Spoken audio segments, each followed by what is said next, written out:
Hello everyone, how are you all? I hope you all are doing well. So guys, आज मेरी job से छुट्टी है तो मैं आज घर पे ही हूँ। तो आज की वीडियो के अंदर कुछ ऐसा इन्फॉर्मेटिव नहीं है कि इमिग्रेशन वगैरह से रिलेटेड कनाडा लाइफ से लेकर हम बात करेंगे कि कनाडा में मेरा जो डे रहता है, जब मेरा ऑफ होता है तो वो कैसा होता है।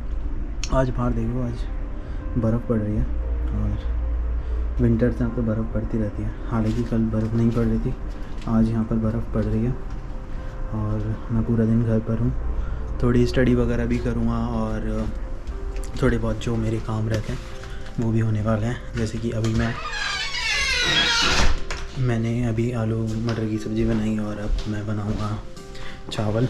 और ये राइस कुकर होता है, इसमें मैंने चावल वगैरह डाल दिए हैं और बस अब इनको मैं इस राइस कुकर में रख दूँगा। तो मतलब बहुत ज़्यादा डिफ़िकल्ट नहीं है, बहुत इजी भी रहता है। कुकर में सीटी वगैरह होती है तो उसका वेट करना वगैरह पड़ता है। इसमें ऐसा कुछ सीन है नहीं इतना। इसको ऐसे ओपन किया, आई होप कि तुमको दिख रहा होगा ये। हाँ, सो लॉक कर लेते हैं।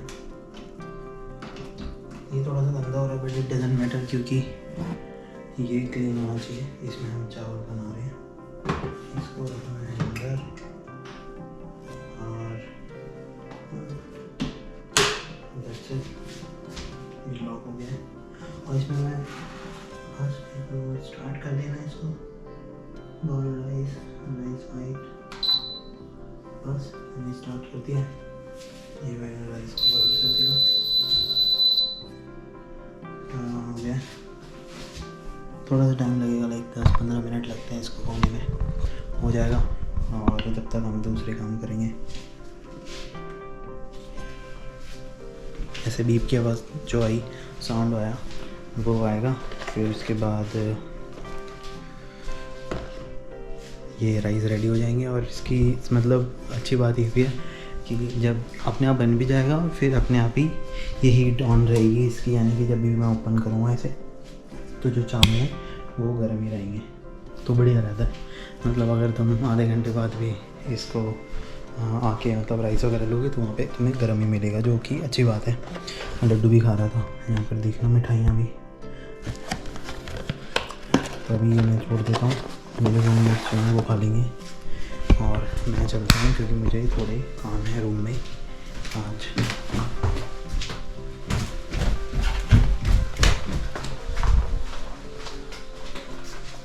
और मैं जैसे कि बताया था शायद पहली वीडियो में, मैं बेसमेंट में रहता हूँ और बेसमेंट का कुछ सीन ऐसा है।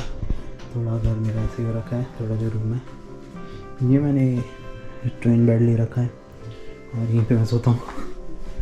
और यहाँ पर आज मुझे थोड़ा सा, मैं ये देखो ये बना रहा हूँ, बेसिकली है क्या ये मैं दिखाता हूँ आपको। स्टोरेज रैक है जो कि मैं डॉलरामा से लेकर आया था, $5 में मुझे ये मिला है प्लस टैक्स। और ये ऐसे मिलता है बेसिकली, इतने सारे ये मिल जाते हैं, इनको जॉइंट करके ये बनाना पड़ता है। क्योंकि मेरे पास क्योंकि मैं था ना, कोई ऐसे स्टोरेज वगैरह मेरे पास थी नहीं। कैबिनेट मेरा बहुत ज़्यादा बड़ा नहीं है, छोटा कैबिनेट है। तो मैं सोच रहा था कि कपड़े वगैरह जो बाहर क्योंकि रखने होते हैं, अभी देखो मैंने चेयर पे ऐसे फेंके पड़े हैं तो वो नहीं होगा, उसके लिए मैं ये लेकर आया हूँ और एक टोट भी लेके आया हूँ क्योंकि ये टोट होता है। तो ये लेकर आया हूँ और इसमें भी कुछ सामान चला जाता है तो स्टोरेज के लिए सही रहता है। तो ये और मैं ये स्टोरेज रैक लेकर आया था डॉलरामा से और अब बनाएंगे इसको। इसमें थोड़ा सा टाइम लगता है लेकिन चलिए आके बनाते हैं इसको। ज़्यादा मुश्किल चीज़ नहीं है, आसान ही है, इतना ज़्यादा टाइम भी नहीं लगता इसको बनाने में। आइए, आई होप कि दिख रहा है सब कुछ। मैंने थोड़ा सा तो बना ही लिया था, यानी कि बेस तैयार कर ही लिया था और मैं बनाऊँगा आगे। मतलब टाइम रहता है, जब छुट्टी होती है ना मेरे पास टाइम मेरे को मिल जाता है ये सब चीज़ें करने का और ठीक भी है। गाने भी चल रहे हैं। एलेक्सा स्टॉप, कहीं कॉपीराइट वगैरह ना आ जाए ना भाई, इन सब का भी ध्यान देना पड़ता है। क्लासिक सॉन्ग सुन रहा था पुराने। एक्चुअली मैंने तो कुछ सॉन्ग लगाए थे, अब उसके बाद खुद ही वो चेंज होते रहते हैं ना, तो कुछ भी बजता रहता है। तो एक यहाँ पे लगेगा, ये बेस पूरा बन गया है, बस इसको जॉइंट कर करके बनाना है मुझे। आई होप की आवाज़ आ रही होगी वहाँ पे। बेसमेंट एकदम साइलेंट रहता है, साइलेंट तो क्या, यहाँ पे ज़्यादा लोग इतना बोलते नहीं है। ये हो गया ओके। और यहाँ लगेगा, यहाँ लगेगा। स्टोरेज का हिसाब मिल जाएगा मुझे। एक यहाँ पे लगाऊंगा।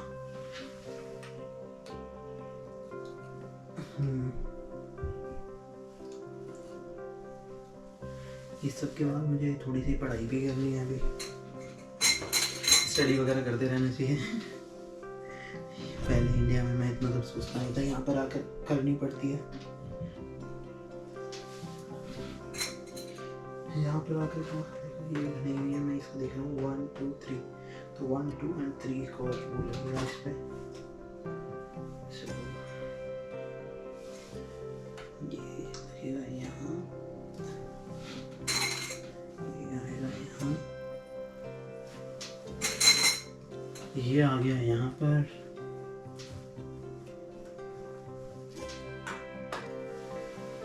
इंडिया में बहुत सारे लोग सोच रहे हैं कि कर क्या रहा है भाई, कुछ भी नहीं कर रहा, अपने लिए ही कर रहा। मैं सोच रहा था क्या बनाऊँ, इन्फॉर्मेटिव व्लॉग्स हो सकते हैं। अभी कनाडा की जो इमिग्रेशन का जो सीन चल रहा है, तो वर्क परमिट वगैरह लोगों के टाइम लग रहा है आने में, और बहुत से लोग अभी इस टाइम पर ना वेट तो कर ही रहे हैं वर्क परमिट वगैरह आ जाए लोगों का। मैं भी अभी वेट ही कर रहा हूँ, देखो, और फिर इंडिया भी जाना है। लेकिन जब तक यहाँ पर है, ये बहुत ज़्यादा बड़ा नहीं बनेगा, ठीक ठाक हो जाएगा, मतलब कपड़े वपड़े रखने के लिए हिसाब ये भी लगा ही देते हैं बाद में। पहले तो मैं सोच रहा था ये बनेगा कैसे यार, ये क्या झंझट है।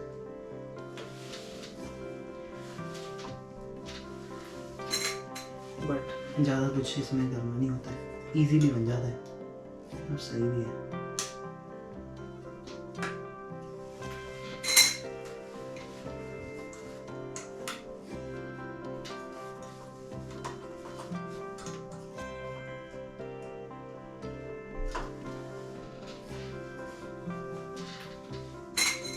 इस पे बहुत ज़्यादा भारी कुछ रख नहीं सकते हैं, क्योंकि मुझे लग रहा है कुछ बात ज़्यादा भारी रखूँगा तो ये टूट जाएगा।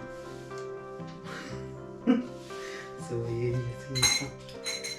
ठीक है भाई, 1 2, एक और ऊपर वाला में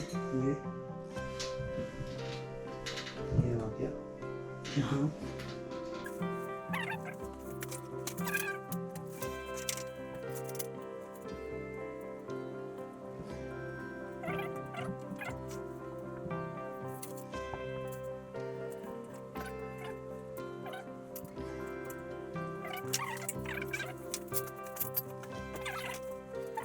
ज़्यादा टाइम लगता नहीं इसको बनाने में, मतलब 15-20 मिनट तो लगते ही हैं।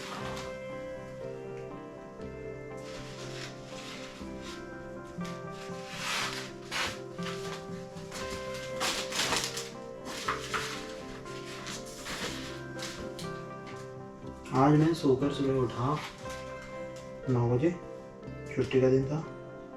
कल मुझे सुबह 7 बजे उठना है, काम पर निकलना है। 7 बजे उठना नहीं है, 7 बजे तो मेरे को पहुँच जाना है। तो मैं उठूँगा सुबह 5 बजे। तो आज मैं सोचा कि छुट्टी है तो 5 बजे उठ जाते हैं।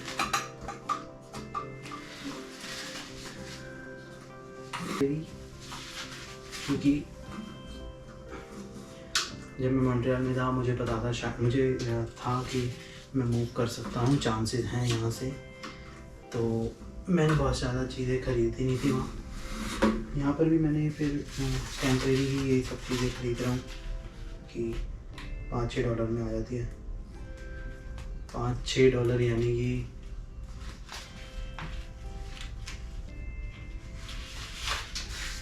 $300-400 का सामान है ये, मतलब $300 कुछ, 300 से ऊपर ही हो गया, क्योंकि इस टाइम पे रुपी बहुत तो नीचे आ चुका है। और जो डॉलर है उस पर कैनेडियन डॉलर, एक कैनेडियन डॉलर इस टाइम पर हो गया है 65 कुछ चल रहा है। एकदम से रुपी नीचे आया, पता नहीं क्या हुआ। और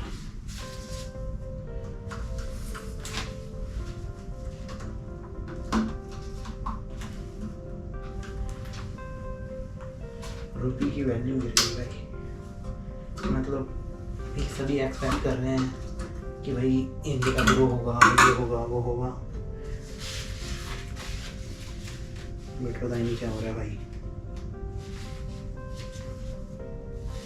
ये रीज़न भी है, बहुत सारे मतलब जो लोग हैं इंडिया में हैं अभी जो अफोर्ड कर सकते हैं बाहर आना, वो कर रहे हैं, और कुछ लोग नहीं कर सकते थे जैसे मैं, लेकिन फिर भी ट्राई किया, कोशिश किया, आया मैं। और यहाँ पर लाइफस्टाइल अच्छा हो जाता है, आपको पर्सनल लेवल पे टाइम मिल जाता है, आप काम भी कर रहे हो, अर्निंग भी कर रहे हो, घर वगैरह चला रहे हो, पैसे भेज रहे हो, प्लस तुम यहाँ पे तुम्हारे को पर्सनल लाइफ के लिए भी टाइम मिल जाता है। तो दैट्स द थिंग्स कि दीज आर द थिंग्स जिससे कि लाइफ बेटर रहती है। इंडिया में मैं काम करता था, मेरे पास नहीं था टाइम मैं इसको बनाने की, या फिर मेरे पास यूजुअली काम इतना टाइम नहीं हो पाता था, मेरी जॉब ही ऐसी थी। आई थिंक बहुत से ऐसे लोग हैं जिनको टाइम मिल जाता है इंडिया के अंदर भी, बट मेरे पास इंडिया में टाइम नहीं होता था। मैं मीडिया में जॉब करता था और सुबह निकलता था 8-9 बजे या 7-8 बजे, मतलब काम पे पहुंचना होता था 9 बजे, फिर रात को भी आता था मैं 8-9 बजे, खाना खाया, सो गए। छुट्टियां भी मेरे को कम ही मिलती थी, ऐसे हर हफ्ते, कभी कभी हर हफ्ते नहीं भी मिलती थी, कभी मिल गई तो फिर उस टाइम पे थोड़े बहुत घर के काम कर लेते थे। यहाँ पर हफ्ते में तो छुट्टियाँ तो मिलती ही मिलती हैं भाई, ऐसा नहीं होता कि तुम्हें तो छुट्टियाँ नहीं मिलेगी। यहाँ पे 5 दिन काम करना होता है। बहुत सारी जॉब ऐसी भी हैं यहाँ पे आपको 4 ही दिन काम करना है, लेकिन यहाँ पे मोस्टली 5 दिन तो काम करना ही होता है। इंडिया में भी बहुत सारी कंपनीज ऐसी हैं, वो भी इंटरनेशनल कंपनीज भी होती हैं जो आपको 5 दिन काम देती हैं, 2 दिन छुट्टी देती हैं, तो वो भी ठीक है, वहाँ पे टाइम मिल जाता है। पर यहाँ पर मैं अकेला भी हूँ, तो चीज़ें मैनेज हो जाती हैं, इतना ज़्यादा काम रहता नहीं है, अभी तो फ़िलहाल नहीं है।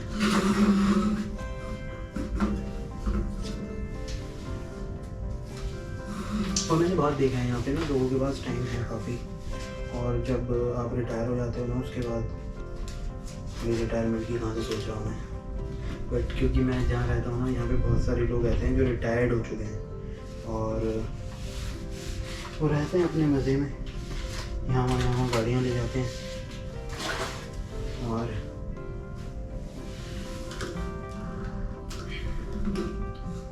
काम करते रहते हैं, कभी घास काटने का, कभी बर्फ हटाने का, ये सब चलता रहता है उनका।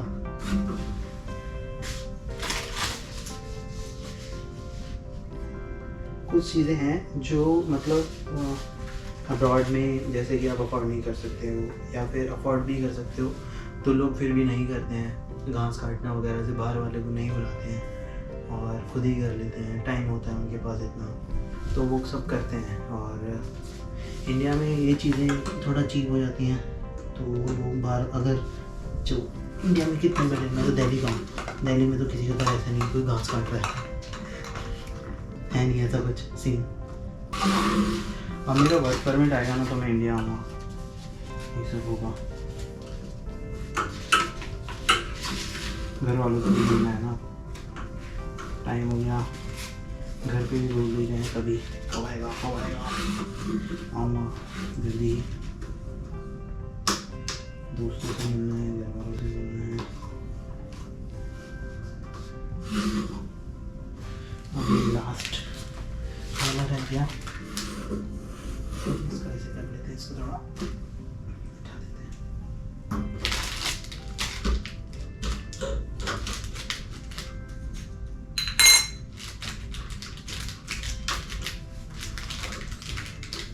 ये मेरे को स्टार्टिंग में करना था, इतना ज़्यादा टाइम जाता है, मैंने ध्यान ही नहीं दिया। मैं सोचा कि ये तो फिर शायद ऐसे ही यहाँ से ओपन हो जाएगा और ऐसे कुछ, बट ऐसा नहीं है।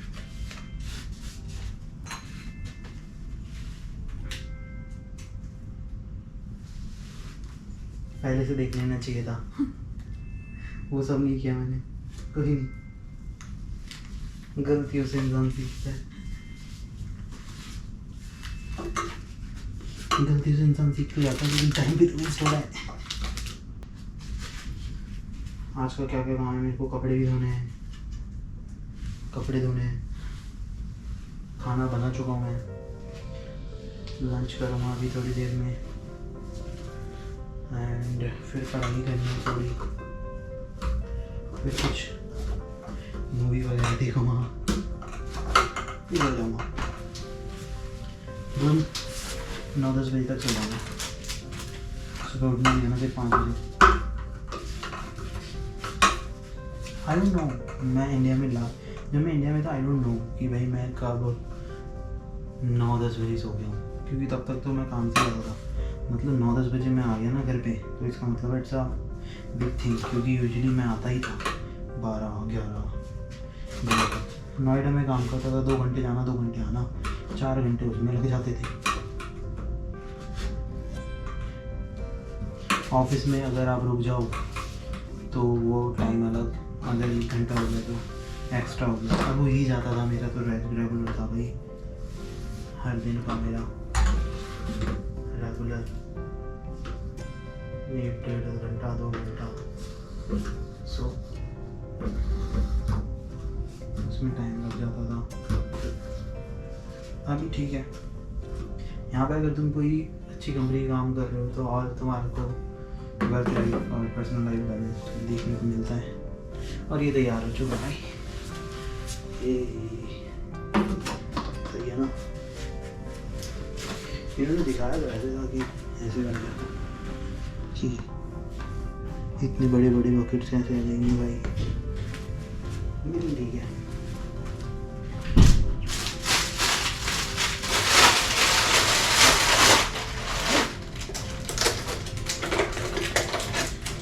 ये मैंने क्या, इस पर मैं सामान रख सकता हूँ, मतलब बैग सही रहता है इस पर, अगर मैं अपना बैग भी रखूँगा ना तो ठीक है।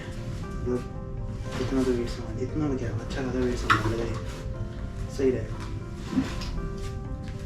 और अभी मैं करने जाऊँगा यार स्टडी, मतलब बेसिकली कनाडा के अंदर क्या रहता है ना, टाइम है, मतलब जिस दिन मेरे को छुट्टी मिलती है तो मेरे पास काफ़ी टाइम रहता है। अभी का जो टाइम हो गया ना वो है 3:55, यानी कि 4 बजने वाले हैं। और लंच वगैरह मैंने थोड़ा सा लेट बनाया आज, और चावल बनाए हैं, आलू मटर की सब्ज़ी बनाई है, तो थोड़ा सा लेट हो गया, लेकिन ठीक है। अभी मैं लंच भी करूँगा और थोड़ा सा सामान यहाँ पे रख दूँगा, इसके लिए मेरी जगह जो है वो मैंने ये रखी हुई है, देखा, इसके लिए ये जगह यहाँ पे आ जाएगा, ये आ जाना चाहिए, हाँ परफेक्टली आ गया है।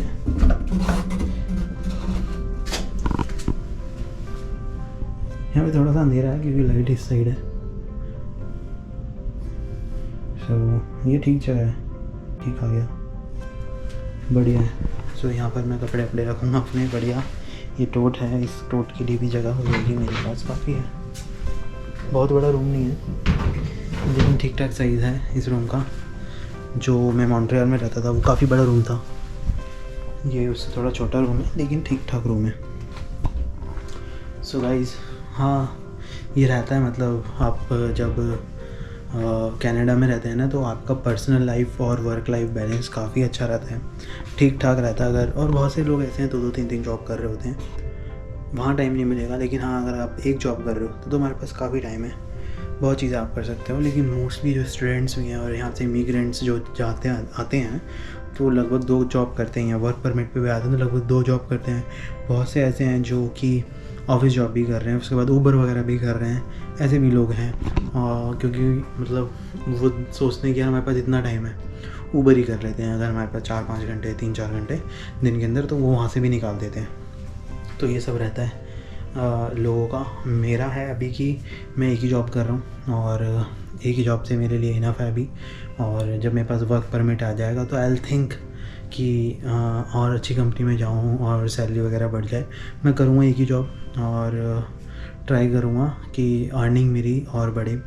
और साइड हसल्स भी जो है होती हैं, वेबसाइट्स वगैरह क्रिएट करनी या फिर मार्केटिंग करना किसी भी प्रोडक्ट का, गूगल वगैरह, मतलब डिजिटल मार्केटिंग का पूरा जो काम है मुझे आता है, काफ़ी टाइम से कर रहा हूँ, तो वो भी मैं कर लेता हूँ। कभी कभी कुछ प्रोजेक्ट मिल जाते हैं फ्रेंड्स वगैरह के थ्रू, और जो कंपनीज़ या फिर किसी बिज़नेस के लिए मैंने काम किया है, किसी रेस्टोरेंट्स के लिए कोई वेबसाइट बनाई है, तो उनके थ्रू कॉन्टैक्ट मेरे को मिल जाते हैं, तो मैं वो भी काम ले लेता हूँ। तो वहाँ से भी इनकम आ जाती है, उसमें बहुत ज़्यादा टाइम मुझे लगता नहीं है। और मतलब एक वेबसाइट क्रिएट करने में भी आपको 1-1.5 हफ्ता लगेगा, बन जाता है। तुम अगर 3-4 घंटे अगर देते हो दिन में तो बन जाता है, चीज़ें हो जाती हैं। And for the PR French learning भी मैं स्टार्ट करने वाला हूँ, क्योंकि अभी मेरी एज भी होने वाली है, मतलब एज के पॉइंट जो होते हैं वो भी कम होने लगे हैं। सो उसके लिए मुझे फ्रेंच अगर मैं कर लेता हूँ तो PR भी होने के यहाँ पे चांसेस हैं। और अभी का जो सिचुएशन है PR वगैरह की, तो लोग बहुत ज़्यादा बातें नहीं कर रहे हैं। मैंने कितने लोगों को देख लिया वो वापसी जा रहे हैं और इंडिया चले जा रहे हैं वर्क परमिट ख़त्म होने के बाद। बहुत से ऐसे हैं जिन्होंने फ्रेंच सीख ली, PR मिल गई। अभी जो लास्ट ड्रॉ आया वो 399 का आया था, CRS स्कोर 399 का, और जिनके भी इतने थे फ्रेंच आफ्टर फ्रेंच, तो उनको PR मिल गई। तो फ्रेंच में थोड़ा सा इजी है। अदर देन दैट अभी काफ़ी टफ हो रखा है। इवन दो जो कि अभी CEC के जो एक्सपीरियंस क्लास है, उनका जो CEC का ड्रॉ है वो 515 पे आ चुका है, जो कि 533 जा रहा था, यानी कि जो बहुत ऊपर चला गया था। 533 फंबल क्यों कर रहा हूँ, तो 533 जिसके बन रहे हैं, तो उनको PR मिल रही थी, जो कि ईजी नहीं था, बहुत सारे लोगों के नहीं थे। इवन दो जिनके पास एक्सपीरियंस है इंडिया में, फॉर एग्जांपल मेरे पास इंडिया के अंदर एक्सपीरियंस है काफ़ी अच्छा, 7-8-9 साल का मेरे पास एक्सपीरियंस है। उसके बाद भी मेरे 533 पॉइंट नहीं बन रहे थे, हालांकि मेरे जो एज के पॉइंट थे वो भी रिड्यूस हो रहे थे। और प्लस यहाँ पर नॉक की जॉब हो, वर्क परमिट आ जाए, फिर उसके बाद नॉक की जॉब हमें आना चाहिए, इन डिमांड जॉब हो, तो वो चीज़ें अलग होती हैं। तो वो अभी मेरे पास नहीं था। और IT की बहुत सारी जो स्ट्रीम्स हैं, साइबर सिक्योरिटी के अलावा इन्होंने सब हटा दिए हैं। और साइबर सिक्योरिटी अभी इन्होंने रखा हुआ है, डिजिटल मार्केटिंग को भी इन्होंने हटा दिया है, तो इन डिमांड वो भी नहीं रहा। और बहुत सारे ऐसे कोर्सेज़ हैं जो कि इन डिमांड पहले थे, अब नहीं हैं। सो ये सारी चीज़ें भी चेंज होती रहती हैं कनाडा के अंदर। जो इमिग्रेशन जो डिपार्टमेंट है, ये बहुत सारी चीज़ें मैं जब से आया हूँ तो ये चेंज करे जा रहे हैं। अभी की जो सिचुएशन है वो डिमांड अलग है कनाडा की। सो जो भी हैं कनाडा आना चाह रहे हैं बाहर से, अब्रॉड से, इंडियंस जो भी हैं, तो उनको क्या करना होगा कि इन डिमांड कोर्स ही लें और ट्राई करें कि मैं हर वीडियो में यही बोलता हूँ कि भाई ट्राई करें कि जिसकी नीड कनाडा में, जिन लोगों की नीड कनाडा में, उन्हीं कोर्सेज़ को लें और उन्हीं को स्टडी करें और फिर PR होना उसमें ईजी हो सकता है। सो गाइज़, अभी के लिए इतना ही। अगर आपको ये वीडियो पसंद आती है तो ज़रूर लाइक करें और मेरे चैनल स्काई वॉक विद चेतन को सब्सक्राइब करना ना भूलें। प्लस मेरा इंस्टाग्राम चैनल भी है स्काई वॉक विद चेतन, जिसका लिंक मैं डिस्क्रिप्शन में ज़रूर दे दूँगा। आप वहाँ पर मुझे फॉलो कर सकते हैं। अगर आपके कोई क्वेश्चन है आप मुझसे पूछ सकते हैं, DM कर सकते हैं। I will definitely gonna answer you guys. और बस ठीक ठाक रहें। Bye bye, piece.